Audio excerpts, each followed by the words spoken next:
नमस्कार दोस्तों, स्वागत है आपका आपके चैनल ऑपरेशन ई ग्राम PFMS पे। आज हम इस वीडियो में हम बात करेंगे कि ई ग्राम स्वराज पोर्टल के अंदर मिलने वाले सभी ऑप्शन के बारे में। बहुत सारे लोग लॉगिन तो कर लेते हैं, लेकिन आगे कौन सा ऑप्शन किस काम आता है ये समझ नहीं आता है। तो इस वीडियो को अंत तक जरूर देखिए, क्योंकि यहाँ मैं आपके एक एक ऑप्शन को पूरी जानकारी देने वाला हूं। सबसे पहले हम बात करते हैं, सबसे पहले जब आप ई ग्राम स्वराज पोर्टल पर लॉगिन करते हैं तो आपको डैशबोर्ड दिखेगा।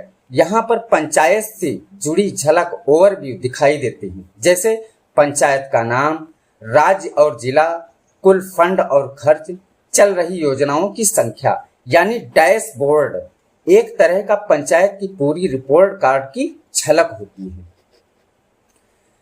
चलिए हम बात करते हैं पंचायत प्रोफाइल की। अगला ऑप्शन है पंचायत प्रोफाइल। यहां आपको पंचायत की बेसिक जानकारी मिलेगी। पंचायत का नाम और कोड, निर्वाचित सदस्य जैसे सरपंच, उप सरपंच और वार्ड मेंबर्स, पंचायत क्षेत्र की जनसंख्या और गांव की जानकारी, पूरी जानकारी। इस एडीएम की लॉगिन जिसको आप लोग कहते हैं ना, उसकी मैं बात कर रहा हूं। यानी पंचायत प्रोफाइल से आप पंचायत की पहचान और स्ट्रक्चर समझ सकते हैं। दूसरा ऑप्शन की मैं बात करता हूं, योजना, प्लान और एक्टिविटीज। अब बात करते हैं योजना ऑप्शन की। यह एक ग्राम स्वराज का सबसे महत्वपूर्ण हिस्सा होता है। यहां से पंचायत अपनी विकास योजनाओं को तैयार करती है, जिसे GPDP ग्राम पंचायत डेवलपमेंट प्लान कहते हैं। इस ऑप्शन में आप देख सकते हैं कौन कौन सी योजनाएं बनाई गई हैं, उनकी शुरुआत और खत्म होने की तारीख क्या है, कितना बजट तय हुआ है, कितना काम पूरा हो चुका है, कितना और करवाना है। यानी यहाँ से आप समझ सकते हैं कि अपने गांव में कौन सी योजनाएं चल रही हैं और उन पर कितना ट्रस्ट किया गया है। दूसरी बात हम करते हैं अकाउंटिंग, जो मेन ऑप्शन है। अगला बहुत अच्छा टॉपिक है अकाउंटिंग। यहाँ पर पंचायत का पूरा हिसाब किताब रखा जाता है, कितना पैसा सरकार से आया, किस योजना पर कितना खर्च हुआ, अभी पंचायत के पास कितना बैलेंस बाकी है। ई ग्राम स्वराज का सबसे बड़ा फायदा यही है कि अब कोई भी पैसा छुपा कर खर्च किया जा सकता, जब सब कुछ ऑनलाइन रिकॉर्ड हो गया है और इसको आम आदमी भी पूरी तरह से अच्छे से देख सकता है। सिर्फ जानकारी की जरूरत है, और जानकारी देने के लिए हमारे जैसे लोग बैठे हैं। इसलिए अब पूरे गांव में, पूरी ग्राम पंचायतों में, पूरे देश में यही है कि डिजिटलाइजेशन जो है वो बहुत ही अच्छे मोड़ पे आ गया है। चलिए मैं एसेट की बात करता हूँ। इसके बाद आता है एसेट, जिसको कहते हैं संपत्ति का ऑप्शन।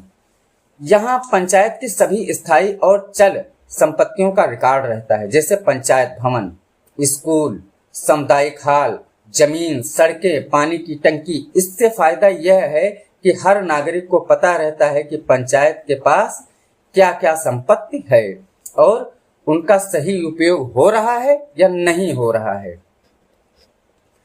और तीसरी बात हम करते हैं रिपोर्ट्स की। जो रिपोर्ट्स आती हैं, रिपोर्ट्स दैट मीन जो तुमने लेखा जोखा रखा है, जैसे मान लीजिए आपने किस आईडी पे कितना भुगतान किया है, आपकी कार्य योजना में कौन से काम पड़े हैं, कौन होने जरूरी हैं, कौन नहीं होने जरूरी हैं। यहाँ पंचायत से जुड़ी हर जानकारी रिपोर्ट के रूप में डाउनलोड या देखी जा सकती है। योजना रिपोर्ट, खर्च रिपोर्ट, प्रगति रिपोर्ट। यानी अगर आपको पंचायत की डिटेल रिपोर्ट चाहिए तो आप सीधे इसे सेक्शन से ले सकते हैं और पूरा डाटा निकालकर इसे देख भी सकते हैं। चलिए अगली बात हम करते हैं ऑनलाइन भुगतान और ऑडिट की। सबसे महत्वपूर्ण है, सारे मेरे ऑपरेटर, ग्राम पंचायत के लोग और पंचायत सहायक इसी में फंसते हैं। अब हम बात करते हैं दो खास ऑप्शन की। Online payment. पंचायत सीधे वेंडर या मजदूर को ऑनलाइन पेमेंट कर सकती है। इससे भ्रष्टाचार कम होगा और ट्रांसपेरेंसी बनी रहेगी। पहले क्या होता था, चेक से भुगतान होता था, किसी के नाम पे लाखों रुपए की चेक कट जाती थी और भुगतान हो जाता था। लेकिन नहीं, जब से ई ग्राम स्वराज पोर्टल आया है तब से आप एक वेंडर पे भुगतान नहीं लगा सकते हैं, क्योंकि वो ऑनलाइन डिटेल्स चेक होती है। मैंने अभी बताया था पिछला ऑप्शन क्या, रिपोर्ट। आप वहां से जाकर सब कुछ चेक कर सकते हैं कि भाई हरेश कुमार के नाम से 50,000 रुपए लगा है। क्यों लगा है? क्योंकि हरेश कुमार ने क्या पूरा काम अकेले ही कर दिया? नहीं, अब ऐसा नहीं है। ये डिजिटलाइजेशन गवर्नमेंट ने, शासन ने इसीलिए किया है कि जितने भी मजदूर, जितने भी लोग उस वर्क पे काम कर रहे हैं, सबको पैसा जाना चाहिए। जिस तरह से मनरेगा का हिसाब किताब है, इसी तरह से ई ग्राम स्वराज पोर्टल पर हिसाब किताब बना दिया गया है। अब ई ग्राम स्वराज पोर्टल एक ऐसा पोर्टल है जिससे सारी जानकारी आम आदमी तक पहुंच सके। मजदूर को बता दिया जाता था कि पैसा नहीं आया है, लेकिन ना, अब उसके हाथ में मोबाइल है और वो एक ग्राम स्वराज के पोर्टल को खोलकर सब कुछ देख सकता है, चेक कर सकता है। अगर आपने एक क्लिक भी वहां की है तो सारी जानकारी विधिवत रूप से हर जगह पहुंच जाती है। तो दोस्तों, ये थे ई ग्राम स्वराज पोर्टल के सभी मुख्य ऑप्शन। डैशबोर्ड, पंचायत प्रोफाइल, योजना, लेखांकन, संपत्ति रिपोर्ट्स, ऑनलाइन पेमेंट और ऑडिट। ऑडिट क्या होता है? ऑडिट साल में एक बार होती है आपकी ग्राम पंचायत की सारी वित्त की, चाहे वो मनरेगा से हो और चाहे वो ई ग्राम स्वराज पोर्टल से आपके वित्त हों। ऑडिट का मतलब ये होता है कि आपके लेखा जोखा जो भी होते हैं, दूसरे विभाग से लोग आकर उसको चेक करते हैं कि तुमने पैसा जो है सही तरीके से निकाला है कि नहीं निकाला है। इस पे हम बहुत सारी बात करते हैं और आप जानते हैं कि मैं लगातार, मेरी ये कोशिश रहती है कि मैं अपने वीडियो में आप लोगों को ई ग्राम स्वराज पोर्टल की पूरी जानकारी दूं और आप लोग मेरा साथ दीजिए और इसी तरह से पूरी जानकारी आपको मिलती रहेगी।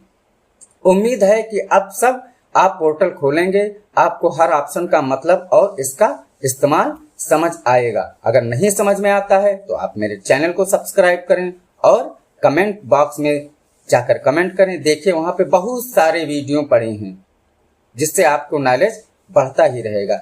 अगर यह वीडियो जानकारी पूर्ण लगा है तो लाइक करें, शेयर करें और चैनल को सब्सक्राइब करना ना भूलें। धन्यवाद।